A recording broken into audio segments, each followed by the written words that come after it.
second reason? You said there were two reasons that you felt they tried to throw slander on your father. Oh yeah.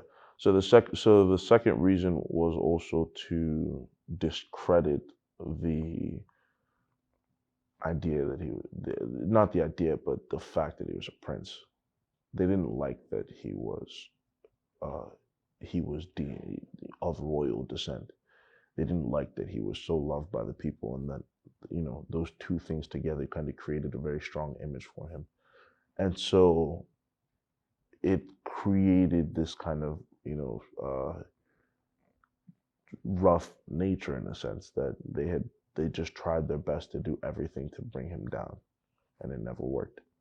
My dad, I was with him when he went to at least one of the tribunals, which is what we call the cases, and against him in that instance. And every time, he described it as a very big waste of time because they never really have any substantial evidence, or the evidence that they bring up compared to what he shows is just out of the water.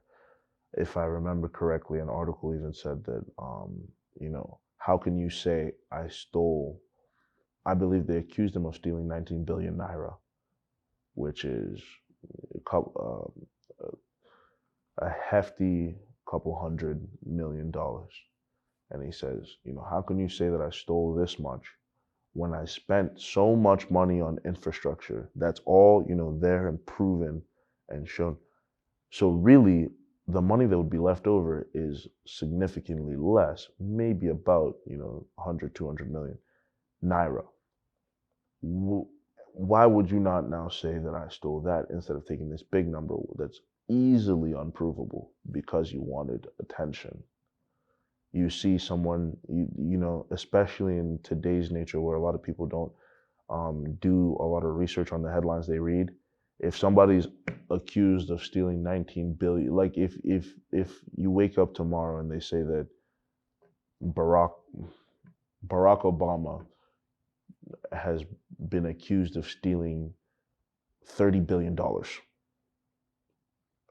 you look at it and you're automatic, a lot of people would be up in arms and just completely like angry, and you're calling for his head without even reading the article and saying, and like in the article they would say, it's likely not true, but this is what he's accused of being of having been stole, or they miss out on the fact that he was accused of doing it and not found guilty of doing it. Yeah, I think those things are. I've actually got the quote from your father here. Yeah, I actually have the quote from your father here. It says that the state received less than 400 million naira a month, therefore impossible to embezzle 12 billion naira that the agency claims, when in total he had received less than 19 billion naira for funding of the Kogi State. That just goes to show. I understand. I guess I messed up the numbers a little bit. No, but 12 now. your example was like correct. Exactly. What he had said. And so even it would essentially state that, if I'm understanding the quote correctly, it would essentially state that he would only have about,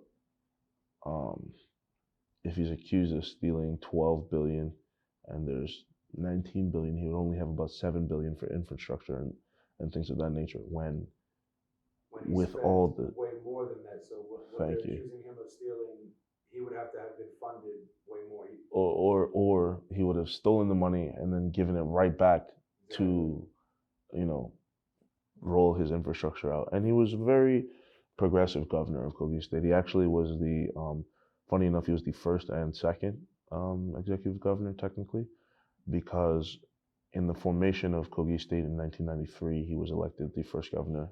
Yes. So he became the first executive governor of Kogi State.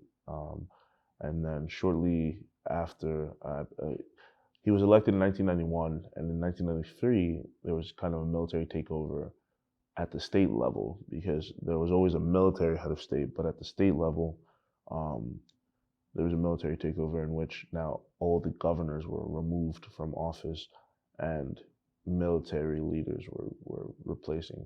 So then when the government was now handed back to civilian rule in 1999, he was then voted in again as the governor of Kogi State, which I'm sure a lot of people who are following my first statement about how Nigeria works, almost like how America works.